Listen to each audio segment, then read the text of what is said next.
હું આજે 3 પ્રાર્થના તમારી પાસે લાવ્યો છું. એક ધર્મગુરુએ કરેલી આ 3 પ્રાર્થના છે. અને મજાની વાત એ છે, આ પ્રાર્થના મંદિરમાં નથી થઈ, રોડ ઉપર થઈ છે. પ્રાર્થના તમે લોકો દેરાસરમાં થાય કે મંદિરમાં થાય એવું માનો છો. આ પ્રાર્થના દેરાસર કે મંદિરમાં નથી, રોડ ઉપર થઈ છે. અને પ્રાર્થનામાં મોટે ભાગે મારાથી શરૂઆત કર, બરાબર છે? આખા જગતનું કલ્યાણ કર, પણ શરૂઆત મારાથી કર, બરાબર? તો પ્રાર્થના હંમેશા પોતાના માટે હોય છે. ભગવાન આ તકલીફ, ભગવાન તે તકલીફ, પ્રાર્થના મારાથી શરૂઆત થાય.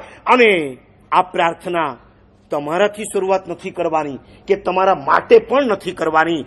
પોતાના માટે એકલા પોતાનો વિચાર આવે એને સ્વાર્થ કહેવાય. આખા જગતનો વિચાર આવે એને પરાર્થ કહેવાય. આ પ્રાર્થનામાં સેન્ટરમાં ક્યાંય સ્વાર્થ નથી, એકલો પરાર્થ છે. ધર્મગુરુ લખે છે, હું જ્યારે કોઈ જેલ પાસેથી પસાર થાઉં છું, સાંભળજો બરાબર, કોઈ જેલ પાસેથી પસાર થાઉં છું ત્યારે જેલની અંદર રહેલા કેદીઓ મારી નજર સામે આવે છે અને હું મનોમન પરમાત્માને પ્રાર્થના કરું છું, એ ભગવાન આ જેલમાં રહેલા તમામ કેદીઓને તું સુખ આપજે અને નંબર 2 તું સદબુદ્ધિ આપજે. કારણ કોઈ દુર્બુદ્ધિને કારણે એનો આત્મા બિચારો અત્યારે જેલની અંદર ચાલ્યો ગયો છે. ભગવાન તું એને એટલા માટે સદબુદ્ધિ આપજે, આવતીકાલે જેલમાંથી બહાર નીકળે ને પછી ફરીવાર દુર્બુદ્ધિને કારણે એને જેલમાં જવાનો વારો ન આવે.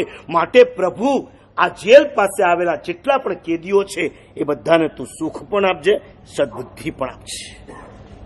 ધર્મગુરુ આગળ લખે છે, હું જ્યારે પગે ચાલીને આગળ વધું ને કોઈ હોસ્પિટલ દેખાય અથવા કોઈ એમ્બ્યુલન્સ મારી બાજુમાંથી પસાર થાય, હું ઊભો રહી જાઉં છું અને ફરી એકવાર મનોમન પ્રાર્થના કરું છું, આ હોસ્પિટલની અંદર, આ એમ્બ્યુલન્સની અંદર જેટલા પણ રોગી હોય, દર્દી હોય, પેશન્ટ હોય, કોઈ રોગની અંદર સબળતા હોય તો પ્લીઝ પરમાત્મા તું એને સાતા આપજે. અને કદાચ એનો રોગ દૂર ન થાય અને એનું મોત થાય તો મરતી વખતે તું એને સમાધિ આપજે. અને એ ધર્મગુરુ છેલ્લે લખે છે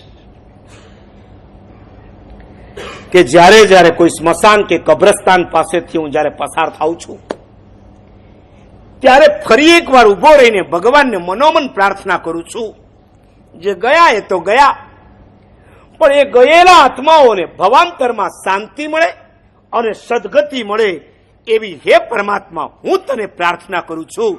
ધર્મગુરુની આ 3 પ્રાર્થનામાં 3 વાત છુપાયેલી છે. પ્રાર્થના જ કરવી હોય તો આજે મારે તમને કેવું છે, અહીંથી બહાર નીકળો ત્યારે 3 પ્રેયર લઈને જાઓ. ભગવાન મને સદબુદ્ધિ આપો, ભગવાન મને સમાધિ આપો અને ભગવાન મને સદગતિ આપો. જીવતા સદબુદ્ધિ જોઈએ, મરતા સમાધિ જોઈએ અને પરલોકમાં સદગતિ.